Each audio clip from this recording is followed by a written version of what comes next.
Oke, jumpa lagi di channel Noob Gaming ya. Dari video terakhir kemarin, cara install Raspberry Pi OSD SSD ya.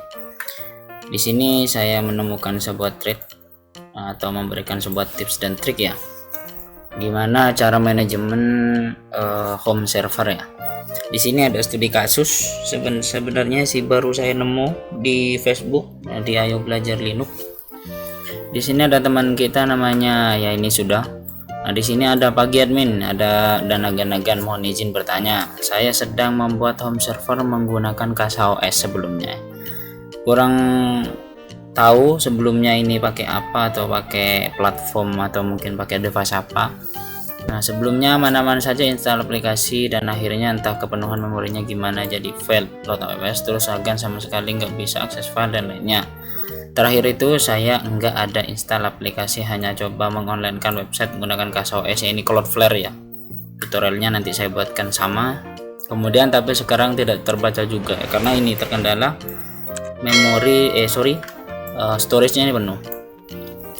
Kemudian lokal nggak bisa akses apapun, mohon info atau sebagainya. Nah, sebelumnya saya pakai HDD eksternal untuk merge file website dan sering hilang. Jadinya saya nggak merge storage terlebih dahulu untuk sementara waktu. Terima kasih. Ya, karena ini kemarin kan saya sudah bilang di video cara install CasaOS atau di video install Docker install Honeygen di Docker. Kita itu menggunakan Docker ya atau container bilangnya, Docker container. Nah, base-nya itu kan Docker itu kan istilahnya stagnan ya. Stagnan itu, nah saya contohkan dulu Docker. Nah, di sini ada beberapa ilustrasinya ya. Saya contohkan. Nah, ini dari gambar Dockernya saja sudah jelas bahwasanya ini ada beberapa kontainer di atas Dockernya tersebut. Nah, yang paling menjelaskan, containerized application ini jadi seperti ini. Kita punya infrastruktur, kemudian host operating system, karena kebetulan di studi kasus saya itu dua pakai Ubuntu dan Raspberry Pi. Kemudian di atasnya ini lagi ada namanya Docker. Docker ini sebagai containerized atau istilahnya containerisasi ya untuk beberapa aplikasi. Contoh app A, app B, app C. Nah, sebagai contoh lebih lengkapnya seperti ini. Jadi kita punya beberapa stagnan aplikasi atau beberapa kontainer aplikasi. Di dalamnya seperti pertama ini kayak tadi aplikasi Node 1, kemudian app 2 itu pakai language atau bahasa Go, kemudian app 3 itu net. Dari bawahnya ini sudah kelihatan bahwasanya kita punya hardware, kemudian host OS atau operating systemnya di atasnya, kemudian ada Docker, baru aplikasi yang akan kita running. Nah, yang bikin berkaitan dengan studi kasus yang abang ini, dia mungkin lupa bahwasanya containerized itu kan dia ada namanya file image ya. Jadi teman-teman kalau bisa, ini contoh saya di server sekolah, teman-teman install yang namanya Portainer ya. Jika tidak familiar dengan CLI atau nanti bisa searching di Google ya gimana cara akses image, kalau nggak salah itu tinggal Docker image ya. Nanti hapus image yang tidak. Di sini ada namanya Portainer. Teman-teman tinggal install saja dari, kalau CasaOS tinggal install dari sini, ketik saja Portainer. Nah, tinggal ambil yang Portainer ini saja, jangan ambil Portainer Agent ya kalau tidak terlalu paham atau familiar. Kemudian setelah install silahkan buka atau diklik. Nah, nanti akan seperti ini tampilannya. Untuk pertama klik yang ini ya, yang ada. Nah, di sini ada namanya image ini size nya kok gede 7,9. Nah, seperti yang topologi sebelumnya atau seperti containerisasinya tadi, bahwasanya di dalam setiap host ini atau di setiap dalam kontainer ini ada yang namanya image atau ya kontainer yang akan di running di mesin Docker kita. Sebagai contoh, di sini saya ada satu image namanya Awesometic High atau untuk akses publik ya. Kalau high-nya itu dari Lars Jung 5AI ya. Ini tinggal ketik. Nah, ini dia HTTP web server index ya. Jadi di sini saya gunakan untuk, nah contohnya seperti ini. Nah, ini dia. Jadi dia HTTP index namanya. Kalau di sekolah saya itu ini ya, repo.smknh.net. Jadi di sini banyak sekali file yang bisa di-download dari lokal maupun interlokal di sekolah saya. Nah, di sini ada namanya image. Jika teman-teman tidak menggunakan image, di sini biasanya ada tulisannya kuning atau merah bahwasanya image ini unused atau tidak digunakan. Silakan teman-teman klik kemudian remove. Karena image ini sangat makan atau sangat banyak makan tempat ya. Karena ya katanya tadi tergantung kontainer atau tergantung kontainer image atau kontainer yang akan kita jalankan. Contohnya di sini ya. Di sini ada namanya Firefox Apps. Nah, di belakang sini ini kan running sekarang ya. Jadi runningnya ini base-nya di kontainer, sedangkan untuk dapat runningnya ini dia dari image ini. Nah, di sini ada keterangan bahwasanya beberapa size-nya ya. Nah, ini paling besar ini punyanya Firefox. Hampir 1,6 GB. Sama PDF Let's ini. PDF ini buat convert dari Word dan lain-lain ya. Nah, jadi jika teman-teman tidak menggunakan ini silahkan hapus ya. Di sini saya juga menggunakan beberapa kayak Cloudflare. Ini saya tes, aslinya saya tidak pasang di sini Cloudflare-nya ya. Ini hanya saya tes apakah mesinnya running atau tidak jika CasaOS-nya ini atau Docker-nya itu bermasalah. Saya install di host atau di komputer Proxmox-nya ya, tidak diinstal di sini untuk Cloudflare-nya ya, karena sangat mengganggu jika kayak tadi sebagai contoh seperti kasus punya teman kita ini. Jika storage-nya penuh, maka dia tidak akan bisa akses ini lagi karena dashboard-nya ini akan sangat load-nya itu lama ya. Kemudian apalagi RAM dan CPU-nya lain-lain penuh seperti itu. Jadi harap dimaklumi ya, bukannya saya menyalahkan, tidak, setidaknya ini tips dan trik, nanti saya akan videonya akan saya share ke teman kita ini biar setidaknya sedikit banyaknya itu tahu ya, meskipun ini juga ilmu baru untuk saya. Nah, contohnya itu seperti ini ya.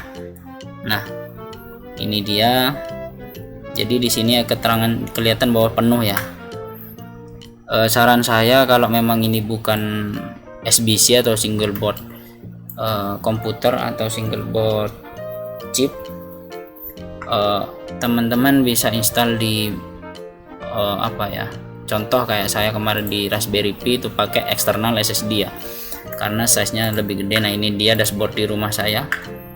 Nah, ini sekarang pakai SSD, ini Raspberry Pi ya, jangan lupa, karena video tutorial sebelumnya sudah saya bahas. Kemudian kenapa di sini tidak banyak ya, jadi ini tetap setiap CasaOS atau setiap kontainerisasi yang saya install itu mesti ada yang namanya portainer ya, untuk manajemen atau mempermudah saya untuk manajemen dashboard atau apapun di sini, stack dan lain-lain ini, agar saya lebih mudah gitu, karena saya tidak terlalu paham atau tidak terlalu familiar menggunakan CLI ya. Aslinya bisa menggunakan CLI, hanya saja tidak terlalu familiar sampai bisa contoh seperti ini ekstrem dari Big Bear. Ini kan ada apa yang kita install, kemudian ada Big Bear ini, Big Bear CasaOS. Jadi di sana CasaOS store-nya ini bisa di custom ya. Makanya store punya saya itu lebih banyak.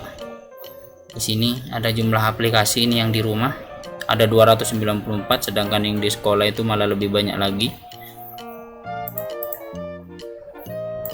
Contoh ini ya di sekolah. Di sekolah itu beberapa layanan atau beberapa source ini saya install. Nanti untuk cara installnya saya akan berikan di video selanjutnya. Untuk video ini saya fokus pada optimasi ya, untuk storage terutama. Jadi jika server teman-teman minim untuk storage, jangan lupa hapus dulu image, terutama kalau kontainer atau ya stagnan kontainernya ini tidak dipakai, teman-teman bisa uninstall terlebih dahulu ya, karena akan sangat memenuhi storage ya, terutama jika teman-teman pakai storage yang minim kayak saya awalnya itu pakai Raspberry Pi, kemudian masih pakai SD cardnya, tidak pakai hard disk karena atau SSD yang sekarang SSD itu, jadi storage-nya itu terbatas. Jika pakai 16 GB maka jika kena image sudah 7 GB ini sudah hampir separuh ya, itu pun belum running kontainernya ya gitu. Ini problem saya juga sebelumnya. Saya kira file numpuk atau sampai berpuluh-puluh giga itu dapat dari mana, ternyata ada di image kontainernya itu sendiri. Dan terkadang jika teman-teman sudah install aplikasi atau install aplikasi di sini, terkadang lupa menghapus image atau pada saat uninstall sesuatu. Contoh di sini saya uninstall ini yang sekolah ya. Nah ini uninstall. Di sini ada delete user data. Jika ini centangnya tidak dihilang atau dihilangkan, maka di sini akan tetap ada ya. Jadi teman-teman bisa menggunakan portainer.io ini, teman-teman tinggal install di App Store atau mungkin pakai langsung via Docker CLI ya. Itu tergantung kuasa atau tergantung teman-teman mau pakai yang mana. Kalau tips dan trik dari saya untuk optimasi server ini agar tidak penuh atau tidak bermasalah, jadi atau tidak penuh seperti ini ya, maka teman-teman bisa gunakan portainer. Jadi sebelum deploy atau sebelum melakukan running, ini hanya tips, jadi teman-teman bisa install beberapa software requirement yang dibutuhkan. Kalau dari saya sendiri kayak speed test, open speed test ini untuk tes jaringan lokal saya, jadi dari komputer saya ke server aman atau tidak, atau mampu dengan cepat jika menggunakan LAN dan menggunakan wireless. Kemudian portainer ini untuk manajemen kontainer yang ada, aslinya pakai CasaOS sudah cukup, tinggal teman-teman klik di sini. Kemudian ada beberapa setting yang teman-teman bisa gunakan, tapi saya lebih prefer menggunakan portainer ya. Kemudian contoh kayak beberapa service bisa di disable dari sini atau di launch atau dari portainer itu sendiri ya.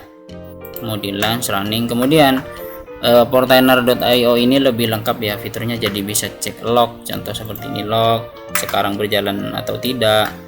Kemudian ada informasi apaan yang ada, kemudian jika mau restart, pause, di sini lebih lengkap ya gitu, dan beberapa konfigurasi yang ada seperti itu. Kemudian jika cek ini ada beberapa usage CPU, memori atau analisis ya, analitik ya, dari kontainer yang teman-teman jalankan, apakah kontainer ini banyak memakan resource. Kalau di CasaOS teman-teman tinggal klik di sini saja ya, panah ini. Nah di sini ada berapa persen yang menggunakan CPU, kemudian RAM. Nah untuk Raspberry Pi itu tidak muncul ya untuk yang RAM. Nah ini untuk yang RAM itu tidak muncul, kurang tahu apa penyebabnya, tapi meskipun pakai SD card dan SSD itu tetap tidak muncul ya, cuma munculnya itu CPU ses, berhubung karena RAM-nya ini terbatas ya, hanya 1 GB, sedangkan yang ini saya sekolah saya kasih 4 GB, aslinya 8 GB untuk hostnya. Seperti itu. Kurang lebihnya mohon maaf jika ada ditanyakan atau mungkin tips dan trik lainnya yang teman-teman minta, silahkan ya. Ini Honeygain-nya. Oh ya, update terbaru sekalian sedikit ya tentang Honeygain. Kemarin itu videonya saya launch itu sebentar,